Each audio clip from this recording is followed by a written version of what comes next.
2022학년도 수능 대비 9월 모평 같이 풀어보도록 하겠습니다. 1번 문제 보죠. 1번 가나다에 해당하는 설명으로 옳지 않은 것은 입니다. 자, 1번을 보시면 윤리학은 도덕 원리를 바탕으로 해서 실생활의 윤리 문제에 대한 해결 방안을 제시하는 데 주력한답니다. 그러면 이거는 실생활의 윤리 문제를 적용해서 해결책을 제시하는 실천 응용 윤리, 실천 규범 윤리 되겠죠. 나를 보시면요. 윤리학은 도덕적 언어의 의미를 분석하고 도덕 추론의 정당성을 검증하는데 주력한다고 하면 이거는 메타윤리의 특성이라고 볼 수가 있겠습니다. 다를 보시면 윤리학이 도덕 판단의 기준을 탐구하고 도덕적 행위의 이론적 근거 제시를 주력해서 하는 게 목표라고 한다면 이거는 이론 규범 윤리학의 특징이 되시겠죠. 자, 그렇다면 1번 가의 목적은 도덕 현상의 인과관계를 기술하는 거랍니다. 도덕 현상의 인과관계를 기술하는 것에 주요한 어떤 목적을 가지고 있다면 기술 윤리학이 되겠죠. 실천 규범 윤리학이라고 볼 수가 없겠네요. 2번 가는 현실 문제를 해결을 위해 나라는 이론 윤리를 필요로 한다. 맞죠? 실천 규범 윤리는 이론을 바탕으로 해서 현실 문제를 해결하고 있습니다. 3번 메타윤리학은 윤리학이 학문적으로 성립 가능한지를 검증하고자 한다. 이게 보통 메타윤리학이 학문적으로 윤리학이 성립 가능한지를 탐구하는 게 주된 목표가 되죠. 4번 이론 규범 윤리학은 도덕적 규범들의 체계를 구축하고 정당화한다. 그렇죠. 도덕 규범들이 어떻게 해야 논리적으로 잘 체계화되어져 있느냐를 검토해야 보다 명료한 이론을 만들 수 있겠죠. 5번 이론 규범 윤리학은 윤리 이론을 정립할 때 메타 윤리학의 연구 결과를 활용하지요. 그렇습니다. 메타 윤리학의 연구 방법이 이론을 만드는데 굉장히 도움이 많이 되죠. 그래서 메타 윤리학적 지식을 활용을 한다라는 게 맞는 표현이 되겠죠. 정답은 1번이라고 보시면 되겠습니다. 2번 가나의 입장으로 적절한 것만을 보기에서 고른 것은입니다. 가를 보시니까 이것이 있기 때문에 저것이 있고 이것이 생기기 때문에 저것이 생긴답니다. 이것이 없기 때문에 저것이 없어지고 이것이 사라지면 저것도 사라진다. 이를 연기라 한다라고 해뒀으니까 연기설을 주장하고 계시는 불교 윤리에 해당하는 내용이 될 수 있겠죠. 나를 보시면 인위적인 것을 멀리하고 분별적인 지혜를 버리면 백성의 이익이 늘어나고 인과 의를 끊어버리면 백성이 다시 효도하고 자유해진다라고 해서 인위적인 것, 분별적인 지혜에 반대하는 자연스러움을 강조하는 사상이다. 이렇게 생각해 볼 수가 있을 것 같습니다. 그러면 도가 사상의 입장이라고 얘기해 볼 수 있겠죠. 자, 그렇다면 기억 불교는 고정불변하는 실체가 있다고 보느냐? 불교는 고정불변하는 실체가 없다라고 봐야 되죠. 모든 현상은 다 변한다. 무수한 원인과 조건에 의해서 변화한다라는 게 불교의 핵심적인 내용이죠. 니은 연기의 법칙 깨달아야 돼요. 자비의 윤리 실천해야 돼요. 그렇죠? 불교에서 주장하시는 핵심적인 내용이라고 볼 수 있겠습니다. 디귿 도가에서는 인위에 얽매이지 않고 도에 따라야 된다. 그렇죠? 인위적인 것을 멀리하고 도를 따르라는 게 도가의 내용이었습니다. 리을 인의를 통해 도덕적인 삶을 추구해야 된다를 강조하는 것은 유교에서 강조하고 있는 내용이죠. 도가에서는 도덕적인 삶을 인위적인 삶이다 이렇게 얘기를 하지 않을 거고요. 불교에서도 인위적인 어떤 인의를 통한 어떤 삶에 대해서 중요성을 이야기하지 않기 때문에 니은과 디귿만 정답인 3번이 되겠습니다. 3번 갑을 사상가들의 입장으로 적절하지 않은 것은입니다. 이성적 존재자로서의 인간의 행위는 도덕 법칙의 지배를 받게 된답니다. 이 법칙은 자신의 행위를 자율적으로 복종시키는 때 그 행위의 결과와 상관없이 도덕적 가치를 지닌다. 인간이 자율적인 도덕 법칙을 만들어서 그 법칙에 따르는 그런 의무가 있다 라고 이야기하시는 칸트 선생님의 입장이다 라고 볼 수가 있겠네요. 그 다음에 을을 보시면요, 모든 쾌락을 합산하여 모든 고통을 합산하여 이 둘을 비교했을 때 쾌락의 양이 더 크다면 그 행위는 옳은 방법이고, 행위의 옳고 그름을 판단하는 유일한 방법이 쾌락과 고통의 양이다 이렇게 보고 있으니까 양적 공리주의를 이야기하시는 벤담 선생님이다 라고 볼 수가 있겠습니다. 자, 그러면 1번, 칸트는 좋은 결과를 산출한 행위도 옳지 않은 행위가 될 수 있다. 그렇죠. 결과 상관없이 행위의 동기를 가지고 판단하니까 좋은 결과를 산출해도 옳지 않은 행위가 될 수 있습니다. 2번, 그 자체로 선한 의지, 우리가 선의지라고 보통 이야기하는 데서 비롯된 행위는 옳은 행위 맞습니다. 3번, 벤담은 행위 옳고 그름을 판단하는 척도는 결과의 유용성, 그렇죠. 최대가수 최대 행복이라는 결과가 산출되느냐에 따라 달라지게 되는 거죠. 4번, 정신적 쾌락은 감각적 쾌락과 달리 양적 계산이 불가능하다. 정신적 쾌락과 감각적 쾌락을 아예 구분하지 않죠. 양적 계산이 불가능한 건 맞지만 정신적 쾌락과 감각적 쾌락을 구분하지 않는다. 그래서 4번이 틀린 답이다 라고 볼 수 있겠습니다. 5번, 갑을 행위 옳고 그름을 규정하는 보편적인 원칙. 행위 옳고 그름을 규정하는 보편적인 원칙은 우리가 규범 윤리에서 얘기하는 도덕 규범이라고 생각하시면 돼요. 그래서 칸트의 윤리가 됐든 벤담의 공리주의가 됐든 둘 다 규범 윤리에 해당하기 때문에 이건 맞는 답이다. 그래서 틀린 답은 4번이다 라고 생각해 볼 수 있겠습니다. 4번 문제로 넘어가죠.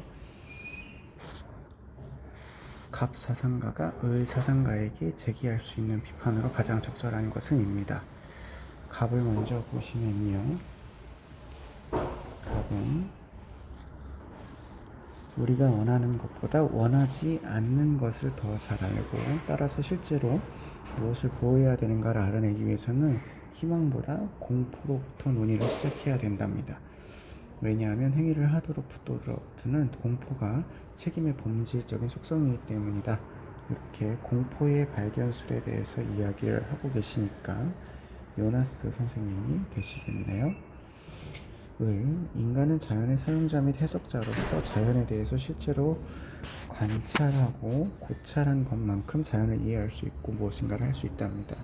더 나은 지식이 만들어지면 과학 기술의 진보를 기대할 수 있다는 것이 우리가 희망을 말하는 근거다라고 해서 과학 기술에 대해서 굉장히 긍정적이고, 그렇기 때문에 자연을 관찰하고 고찰하는 것을 최대한 많이 해야 한다라고 이야기하시는 과학 기술에 대한 낙관주의를 주장하시는 베이컨 선생님의 이야기다. 이렇게 볼 수가 있겠네요. 그러시면 1번, 과학기술자는 사회적 책임으로부터 자유로워야 한다.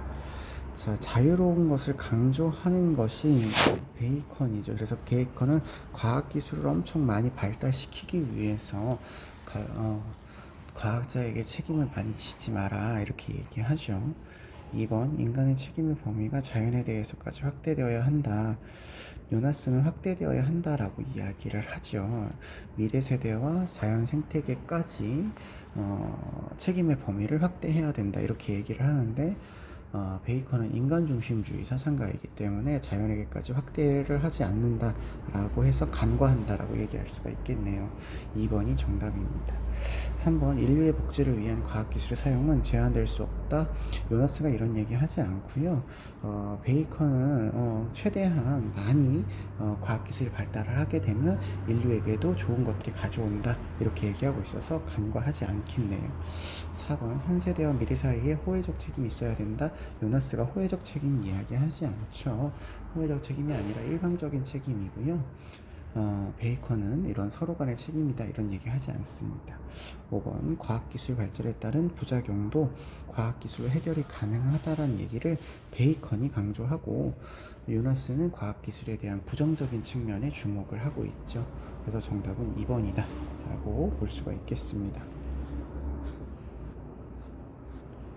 5번 보시면 다음 토론의 핵심 쟁점을 골라라 라고 되어 있어요. 답을 먼저 보실게요. 유전공학은 우리가 이전에 질병으로부터 해방시켜주고 우리가 바라는 인간의 현재 모습과 미래 모습을 실현시켜 줄 것입니다. 유전공학의 발전은 행복한 미래를 위해서 필수적인 조건입니다. 이렇게 얘기합니다. 을은요, 질병 극복은 선임으로 치료를 목적으로 하는 유전공학은 연구는 진행되어야 되는데 유전자 강화 연구는 치료를 넘어 자연적인 형질 변화를 추구함으로 지속되면 안 된다 이렇게 얘기하네요. 그랬더니 갑이 치료가 소극적인 선이라면 강화는 적극적인 선이기 때문에 유전자 강화를 통해서 우리는 자연적 능력을 확연히 강화될 수 있으므로 보다 더 높은 차원의 삶을 경험할 것이랍니다. 그랬더니 을이 유전자 강화 기술이 설령 자신의 미래의 세대의 높은 차원의 삶을 보장해 줄 수라도 인간의 고유성과 전체성을 훼손하기 때문에 선이라고 할 수 없습니다. 그러면 지금 이 두 사람이 갈등을 하고 있는 건 유전자 강화 연구라는 것을 해도 되느냐 안 해야 되느냐 이런 게 갈등의 주요한 목적이 되기 때문에 정답은 5번으로 찾으시면 될 것 같습니다. 유전자 강화를 목적으로 하는 유전자 공학이 계속 되어야 되느냐 하지 말아야 되느냐 이걸 기준으로 보시면 되겠죠. 그래서 5번이 정답이 될 것 같습니다. 다음 문제 보도록 하겠습니다. 6번입니다. 갑을 사상가들의 입장으로 적절하지 않은 것은입니다. 백성은 항산을 있어야 항심을 지닐 수 있기 때문에 성인이 천하를 다스리게 되면 곡식이나 물이나 불과 같이 풍족해질 것이고 다만 곡식이나 물이나 불과 같이 풍족해지면 백성에게 어찌 불인함이 있겠는가 라고 해서 인이 자동적으로 따라올 수 있다 이렇게 얘기하시네요. 그래서 인이라고 하는 걸 강조하고 있는 걸 보니 유교 사상에 가까운 내용이고 항상 항심을 이야기하시는 분이라면 맹자 선생님의 이야기가 될 수 있겠죠. 을을 보시면요. 을을 보시면 왕공과 사대부의 자손이라도 예에 의해 힘써 생할 수 없다면 서인에 기속시켜야 된다. 서인의 자손이라도 학문을 쌓아서 몸을 바르게 하고 예에 의를 힘써 행할 수 있다면 사대부를 기속시켜야 된다고 해서 역시 똑같은 인의 예지를 강조하는 도덕성을 강조하고 있으니까 유교의 맥락입니다. 그런데 이분은 이제 맹자 선생님은 아니게 되는 거죠. 이분 같은 경우에는 이제 서인의 자손이나 그렇지 않고 왕국의 자손이나 뭐 사대부나 이런 것들을 지금 강조를 하고 있고 예를 강조하고 계시기 때문에 우리가 순자 선생님으로 생각해 볼 수 있을 것 같습니다. 자, 그러면 1번 맹자는 성인들이 백성의 기본적인 생계를 유지를 해야 된다. 기본적인 생계 유지를 우리가 항산이라고 하기 때문에 이거를 강조하고 있는 거는 맞죠. 2번 경제적 안정은 백성에게 도덕적 삶의 기반이 된다. 그렇죠. 항산이 있어야 항심을 유지할 수 있기 때문에 이것도 맞는 설명이라고 볼 수가 있겠네요. 3번 사회적 역할은 능력보다 선호에 따라 결정되어야 된다 그랬는데 예의를 힘써 행할 수 있는 능력을 강조하는 거죠. 3번이 잘못된 거죠. 유교에서는 능력과 도덕성을 바탕으로 해서 사회적 희소한 자원을 배분해야 된다 이렇게 얘기하십니다.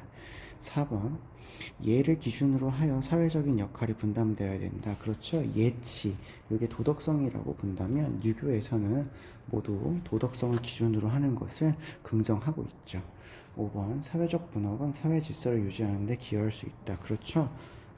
우리 생윤에서 배우시는 대부분의 사상가들은 분업을 찬성하고 있는데 유교도 그렇죠. 그래서 유교의 맥락에서도 어떤 역할이 나누어져 있는 것에 찬성을 한다 이렇게 생각하시고 문제 보시면 되겠습니다. 7번 문제 보시죠. 다음을 주장한 사상가의 입장으로 적절한 것만을 보기 위해서 고른 것은입니다.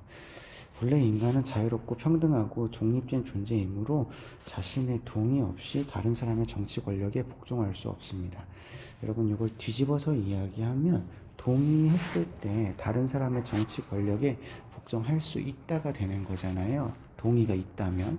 그러면 이 동의를 통해서 다른 사람이 나를 지배하는 대의 정치가 가능하다라고 하는 거예요. 그러면 루소가 될 수 없고 로크 아니면 홉스가 되어야 되겠죠.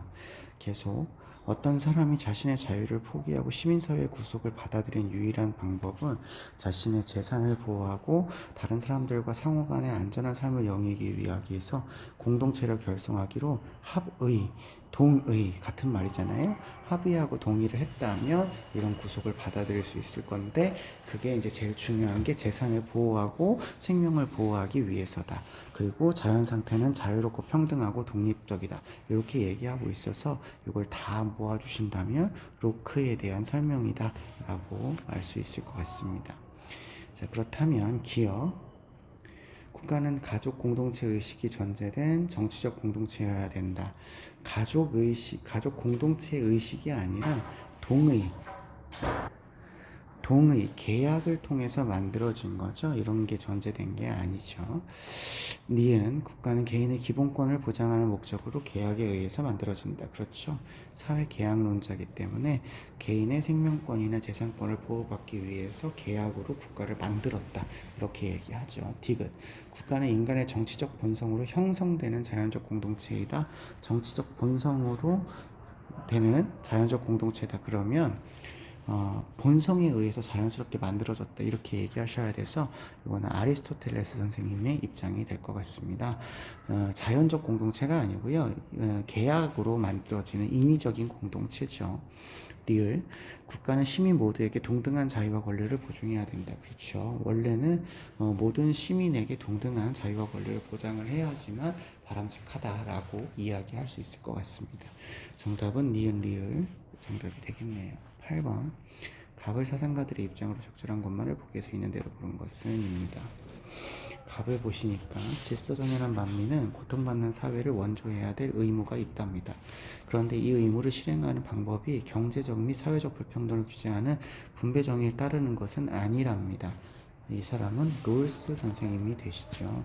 롤스 선생님이 되는데 롤스 선생님이 얘기하는 여기 분배정의 원칙은 차등의 원칙이죠.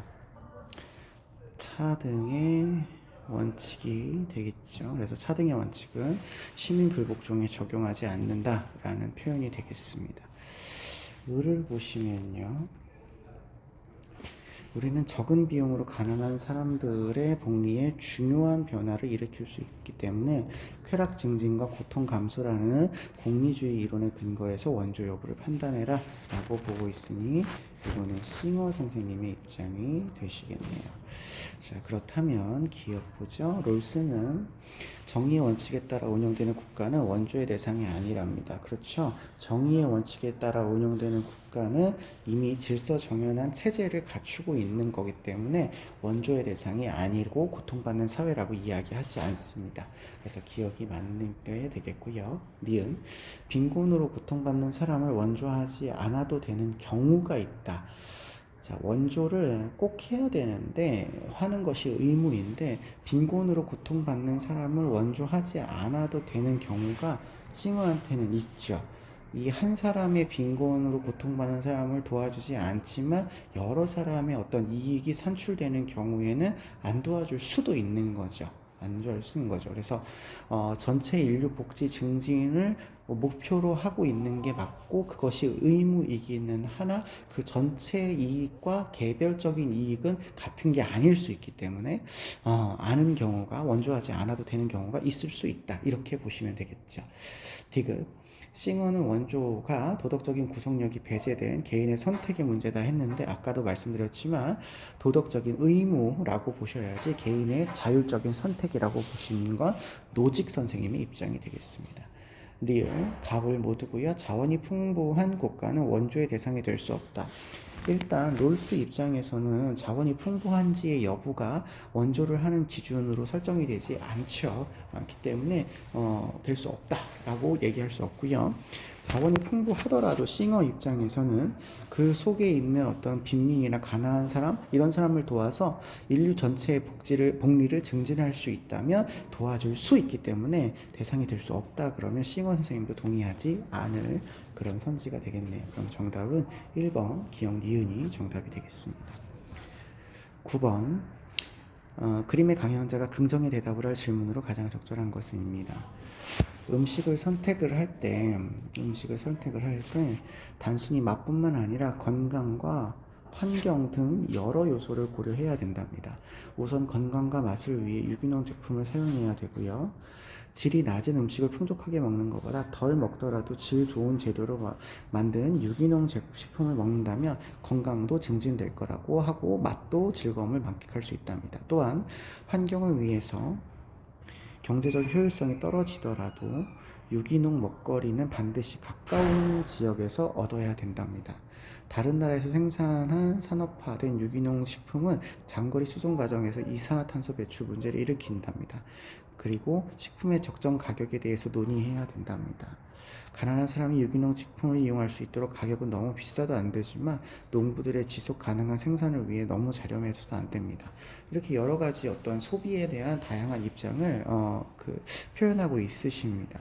자, 긍정의 대답을 할 질문이에요. 가난한 사람들에게도 유기농 음식을 이용할 수 있도록 배려해야 되는가? 여기 지금 바로 위에 나와 있죠. 여기 가난한 사람도 유기농 식품을 이용할 수 있도록 해야 된다. 되어 있죠. 맞는 이야기네요. 1번이 정답이네요. 2번 맛의 즐거움과 건강을 위해 음식의 질보다 양을 중시하는가?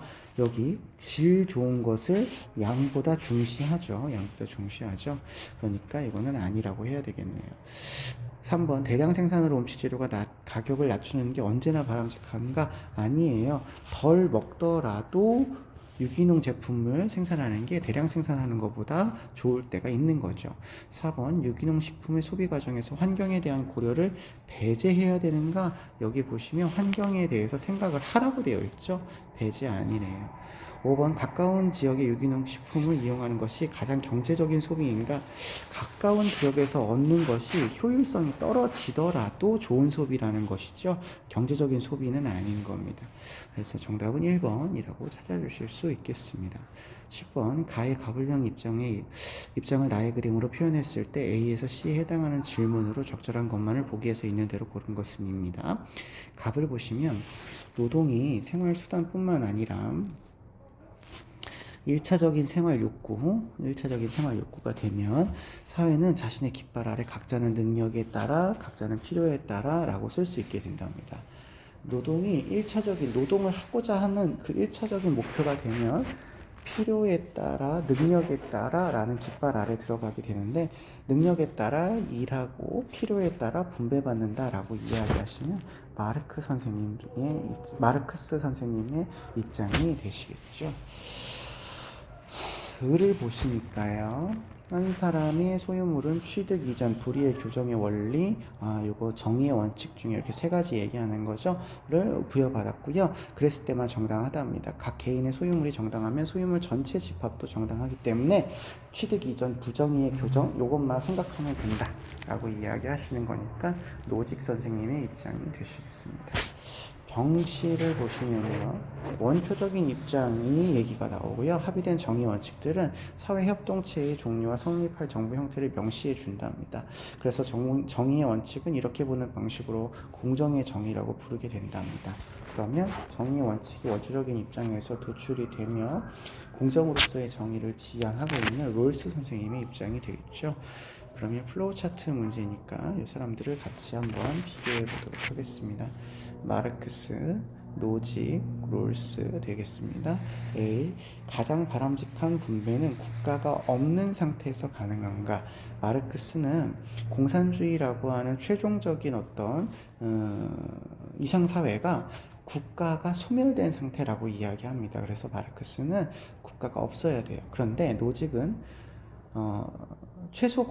최소국가를 필요로 하고요. 롤스는 재산 소유 민주주의를 실현하는 정책을 실행하는 주체인 국가가 있어야 되죠. 그래서 마르크스는 맞고 나머지는 다 틀리니까 A는 맞는 얘기라고 볼 수가 있겠네요. B를 보겠습니다. 자기 노동의 결과에 대해서만 정당한 소유 권리를 갖는가 그렇게 되어 있는데 노직 선생님은 자기가 노동해서 정당한 소유물을 가질 수도 있지만 정당하게 이전이나 양도를 받아도 소유권을 가질 수 있게 되죠. 그러니까 만자의 노직이 동의할 수 없을 것 같고요. 롤스 선생님 마찬가지로 노동도 되지만 사회적 약자를 위한 재분배 정책을 긍정을 하고 있기 때문에 어떤 다른 종류의 그런 행위를 통해서도 우리가 정당한 소유권을 가질 수가 있겠죠. 그래서 B는 모두에게 부정적인 대답을 초래할 질문입니다. 디귿이 최소 국가는 정의 실현을 위해 분배 과정에 개입할 수 있는가? 이게 지금 정의 실현이잖아요. 정의를 실현한다라는 건 부정의를 교정한다는 얘기니까 당연히 노직 선생님은 부정의를 교정하기 위해서 국가가 개입할 수 있는 거죠. 그래서 C는 맞는 선지가 될 것 같습니다. D 보시면 재산에 대한 사적 소유권은 차등적으로 분배해야 되는가? 재산에 대한 사적 소유권은 재산을 가질 수 있는 개별적인 권리를 이야기해요. 그러니까 재산 소유에 대한 사적 권리를 이야기하는 것이므로 제1원칙에 해당하는 평등한 자유의 원칙이다라고 해서 모든 사람이 평등하게 가져야 된다. 이렇게 얘기하셔야 됩니다. 그래서 정답은 기업과 디귿만이 정답이 되겠습니다. 11번 보시겠습니다. 11번. 가불 사상가들의 입장으로 가장 적절한 것은 사람을 섬길 줄도 모르면서 어떻게 귀신을 섬길 수 있겠느냐. 삶을 아직 모르면서 어떻게 죽음을 알겠는가. 뜻이 있는 선비에 어진 사람은 살기 위해 인을 해치지 않고 자신을 희생하서라도 인을 이루려 한다. 살신 성인을 이야기하고 있죠. 살신 성인을 이야기하고 있기 때문에 이거는 유교의 관점이다 이렇게 생각해 볼 수 있겠습니다.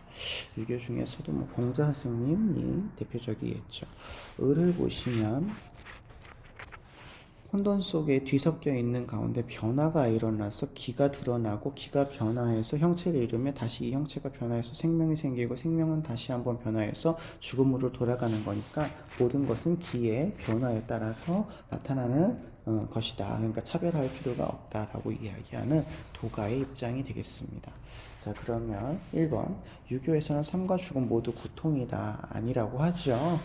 현세적 삶을 강조하고 현세에서의 바람직한 삶을 말씀하고 있는 유교에서는 고통이라고 이야기하지 않을 거고요.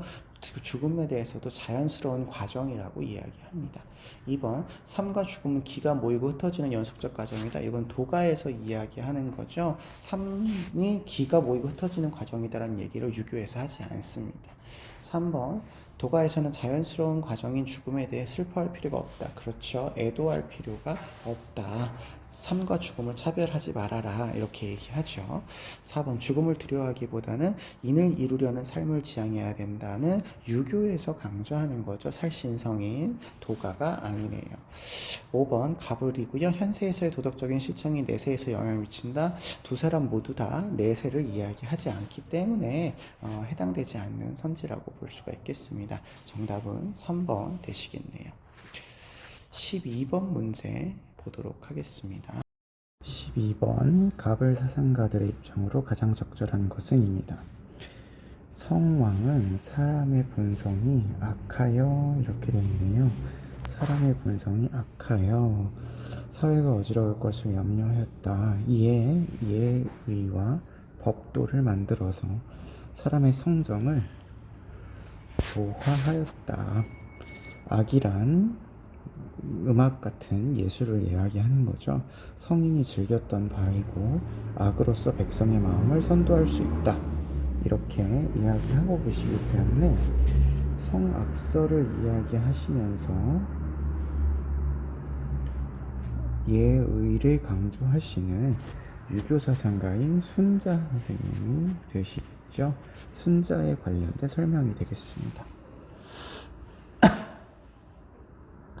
그에 비해서 을을 보시면요. 사람은 시에서 감흥이 일어나고 예에서 바로 서고 악에서 완성이 된다. 그래서 도의 뜻을 두고 덕에 근거하며 인에 의지하고 예에서 논의를 해야 된다 라고 했기 때문에 요거는 그냥 일반적인 유교 사상의 특징인데, 그렇다고 한다면 보통은 공자 선생님의 예학 사상이 될 것 같습니다. 자, 그래서 둘 다 유교적 관점에서 이야기하고 있는 내용을 고르시면 될 것 같네요. 1번, 음악의 유일한 목적은 즐거움을 주는 것이다. 여기 즐거움을 주기는 합니다만 유일한 목적이라고는 할 수가 없고, 여기 백성의 마음을 선도하는 도덕성에 기여를 해야 되겠죠. 2번, 음악은 사람의 선한 본성을 이끌어낼 수 있다. 본성을 악하다라고 보았기 때문에 선한 본성이라고 얘기할 수 없을 것 같습니다.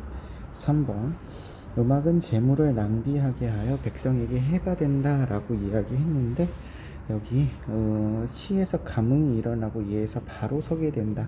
그러니까 어쨌든 음악이라고 하는 예술 활동을 통해서 뭔가 좋은 것을 추구하고 있는 거죠.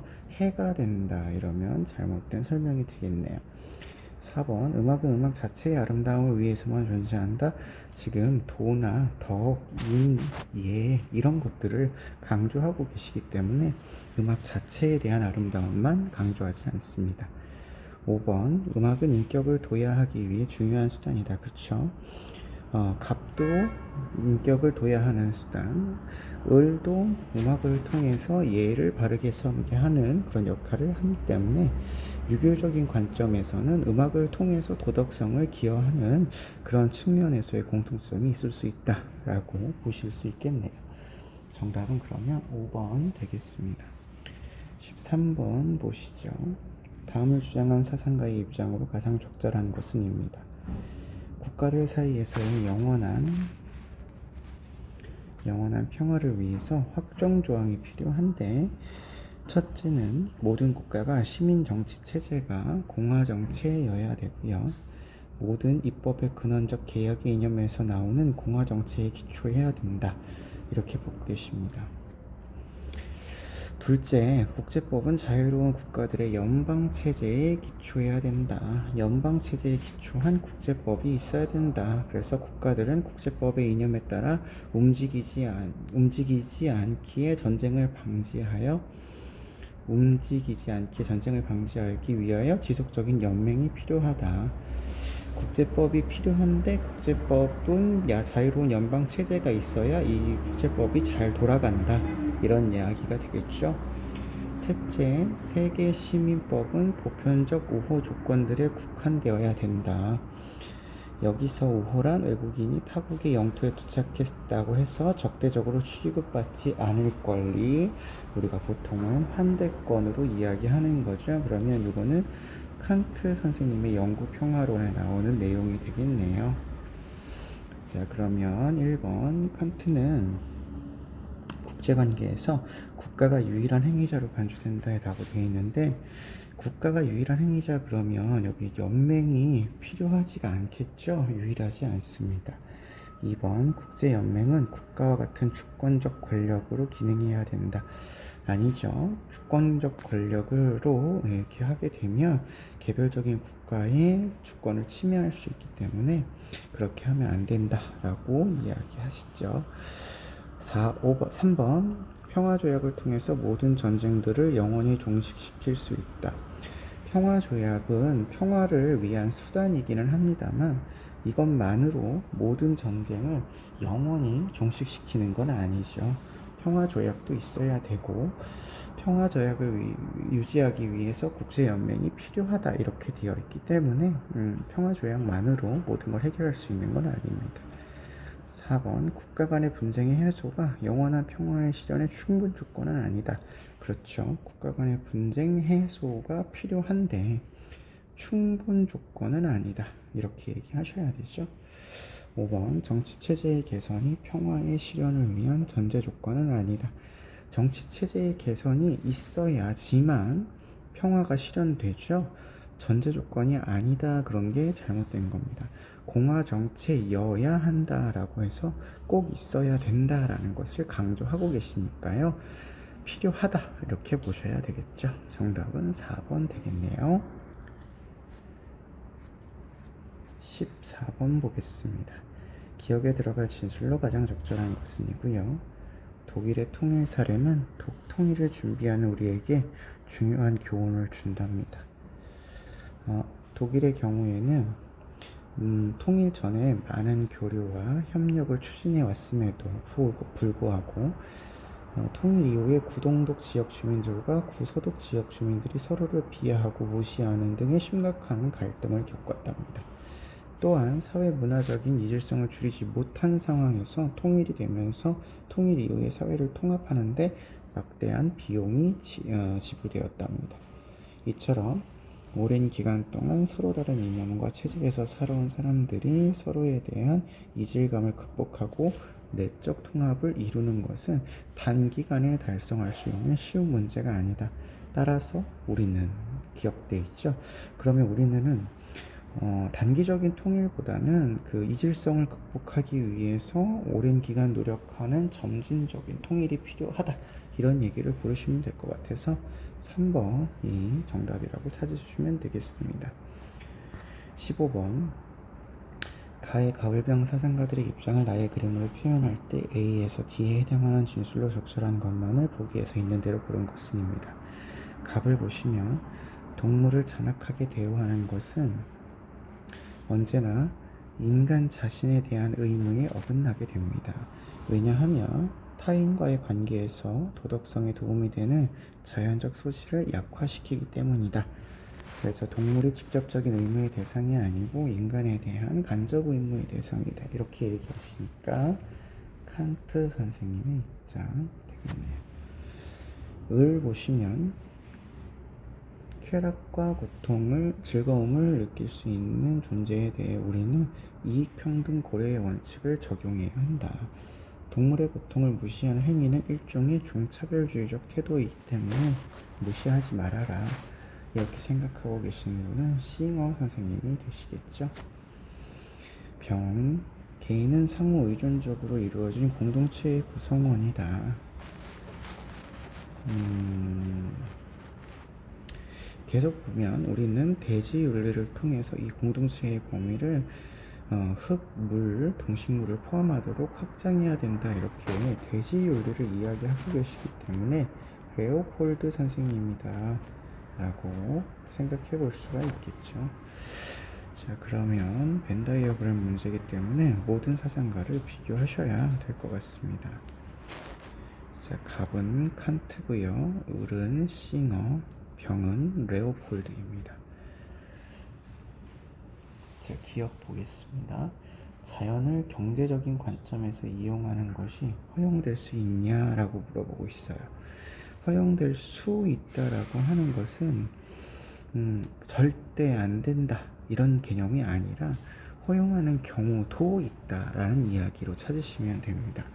그렇다면 인간 중심주의 입장에서 칸트는 당연히 인간을 위해 다른 존재들을 수단으로 대우할 수 있기 때문에 경제적인 관점에서 이용할 수 있습니다.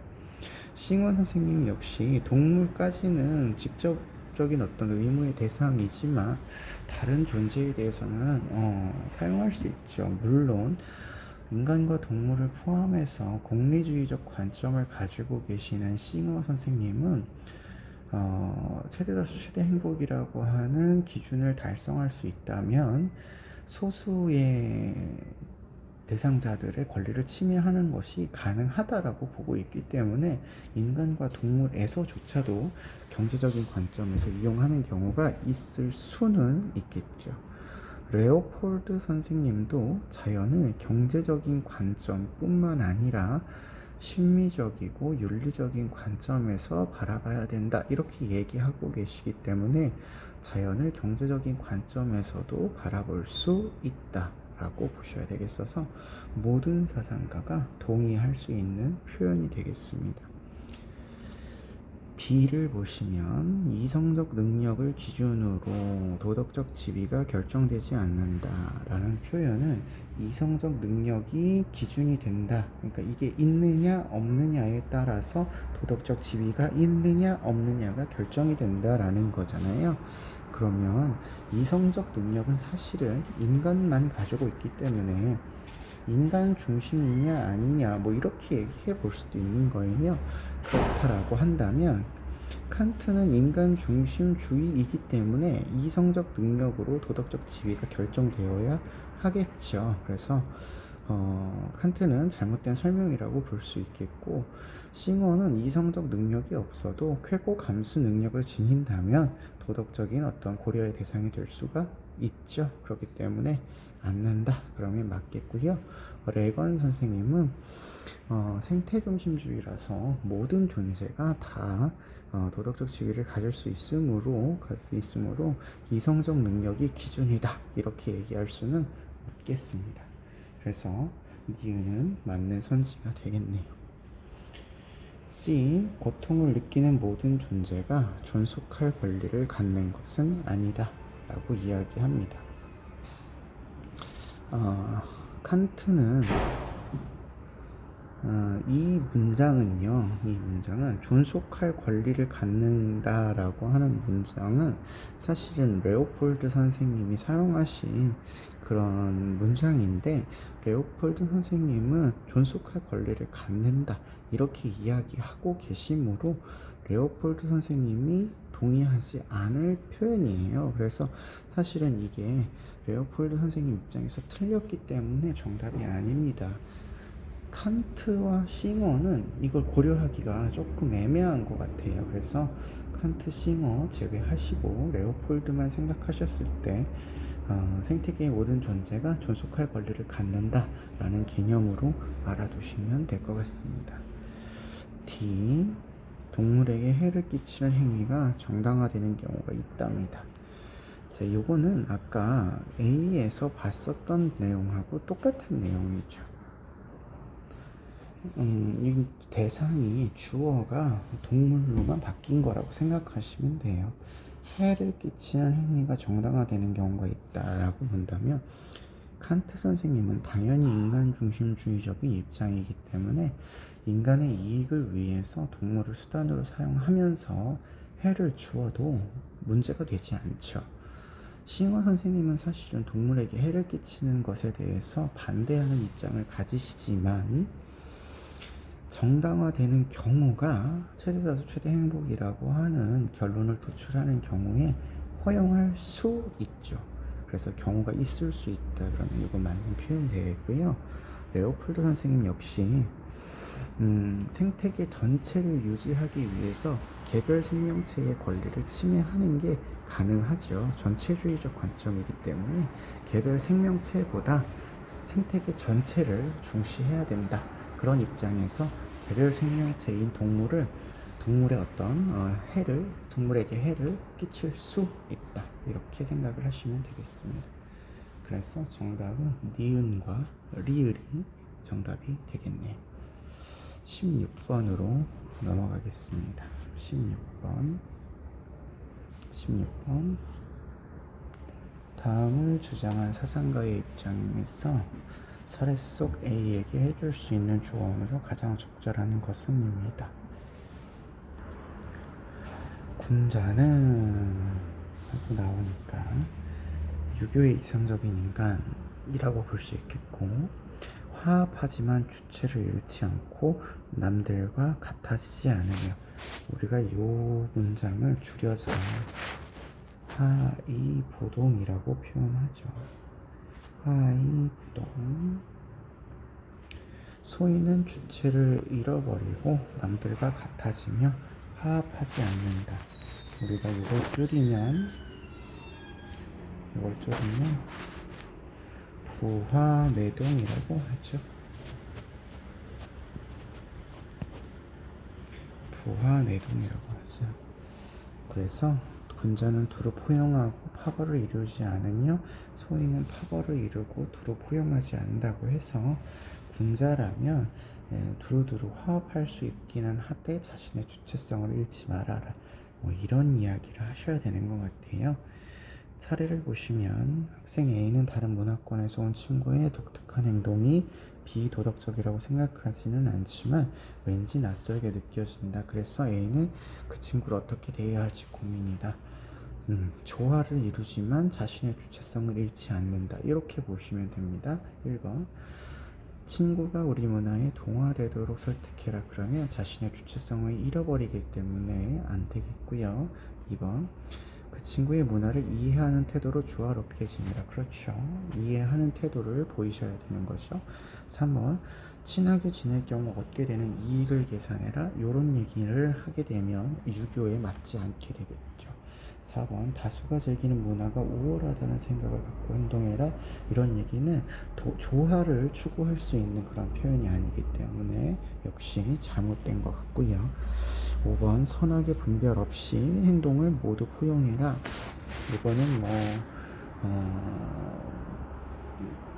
그 보편적인 어떤 윤리 기본 자체를 훼손하는 상대주의를 이야기하고 있기 때문에 당연히 유교에서는 옳고 그름에 대한 명료한 분별을 강조하고 계시기 때문에 잘못된 설명이다 라고 볼 수 있겠습니다. 정답은 2번 되겠네요. 17번 그림은 서양사상과 가불의 가상대화이고요. 가불의 입장으로 적절한 것만을 보기에서 있는 대로 고른 것은입니다. 자, 가불 보실게요. 평등한 자유의 원칙에 대한 심각한 위반은 시민불복종의 대상이 된답니다. 시민불복종에 참여하는 사람들은 다수자의 적임감을 호소하여 자유로운 협동의 조건이 침해되었다는 것을 알리는 역할을 한답니다. 이거는 롤스 선생님이 되시겠죠. 그에 비해서 오를 보시면 시민불복종은 민주적인 의사를 결정을 좌절시킨다기보다는 복원하려는 시도다.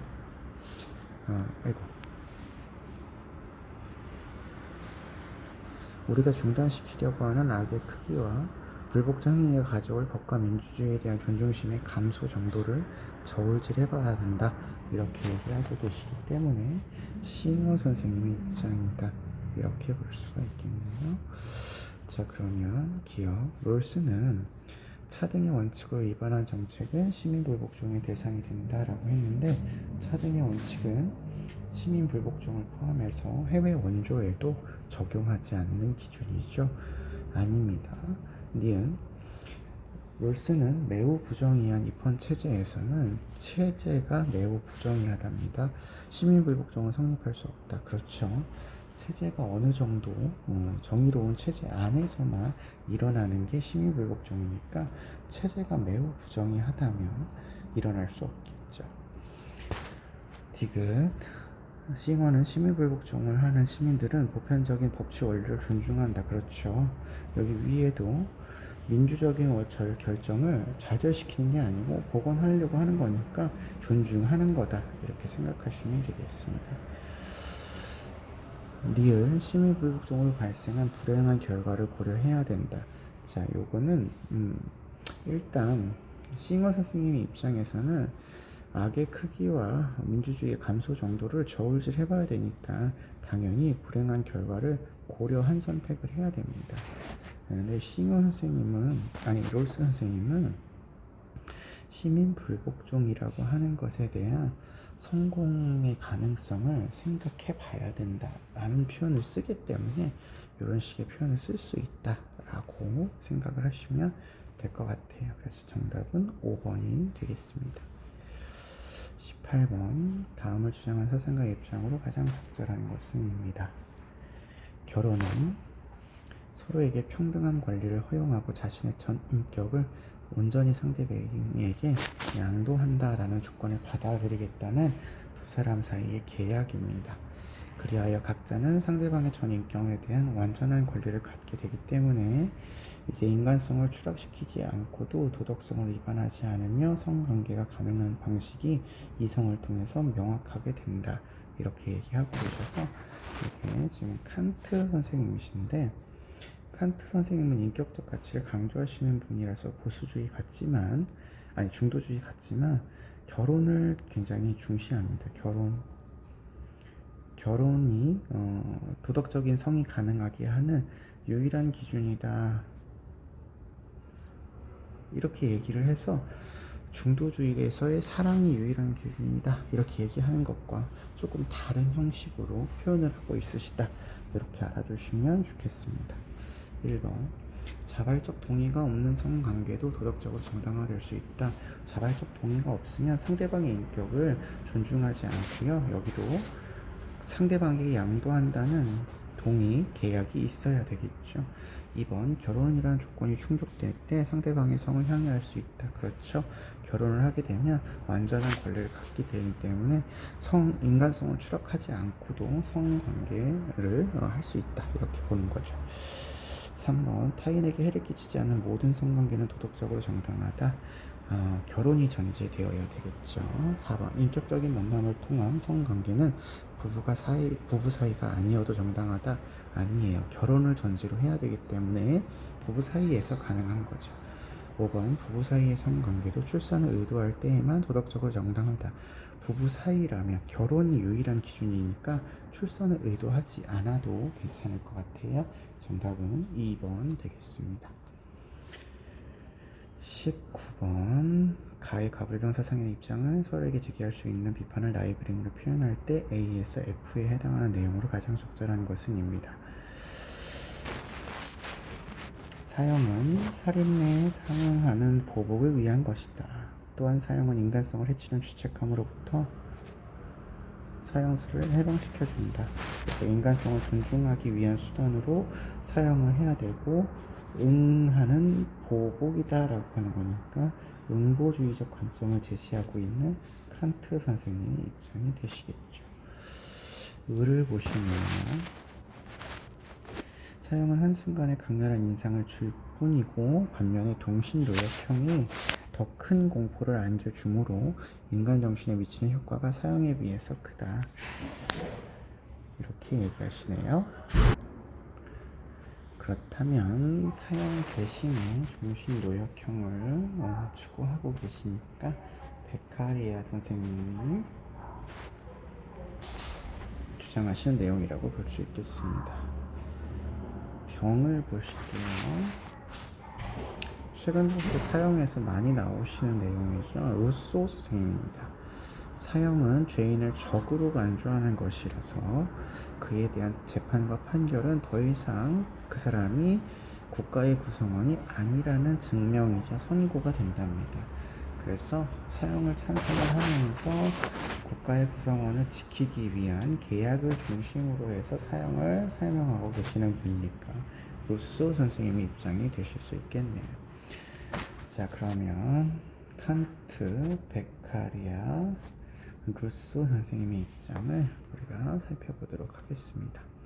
A, C. 그러면 칸트와 루소가 베카리아를 비판하는 거라고 보시면 되겠네요. 형벌이 주는 공포는 강도보다 지속성에서 나온다. 칸트는 형벌이 공포를 줘야 된다 이런 얘기 하지 않고요.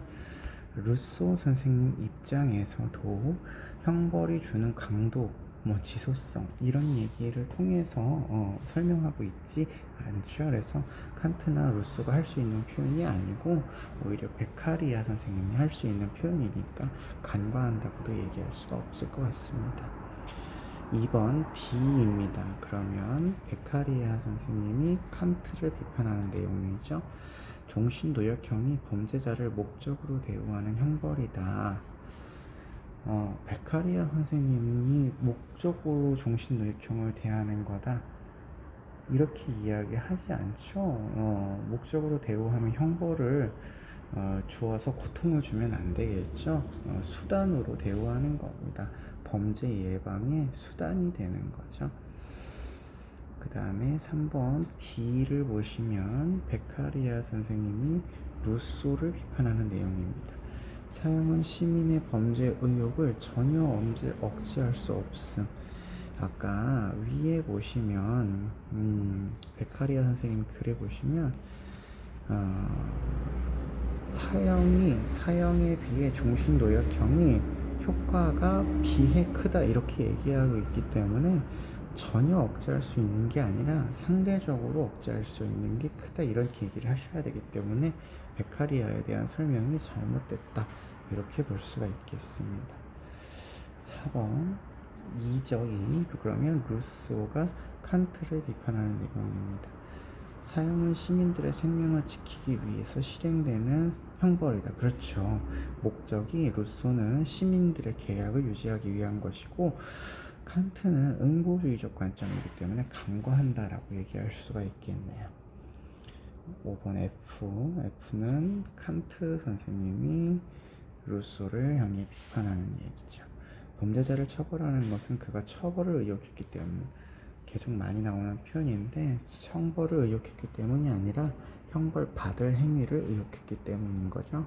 그래서 칸트 선생님의 글이라고 볼 수가 없겠네요.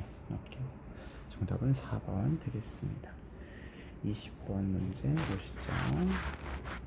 다음은 신문 칼럼이고요. 기억에 들어갈 제목으로 적절한 것은입니다. 뉴 미디어가 등장한 이후 유통되는 정보의 양은 기하급수적으로 늘어나고 유통의 구조도 다양화되고 있답니다. 이에 따라 우리는 원하는 정보에 손쉽고 빠르게 접근할 수 있게 되었고, 보다 효율적인 의사소통이 가능해졌답니다. 반면에 검증되지 않은 정보가 광범위하게 확산되거나 다양한 정보가 임의적으로 조합되어 실체가 없는 거짓 정보가 양산되는 등 심각한 문제가 생겨났답니다. 단순히 수용적인 태도로 미디어가 보여주는 정보에 접근한다면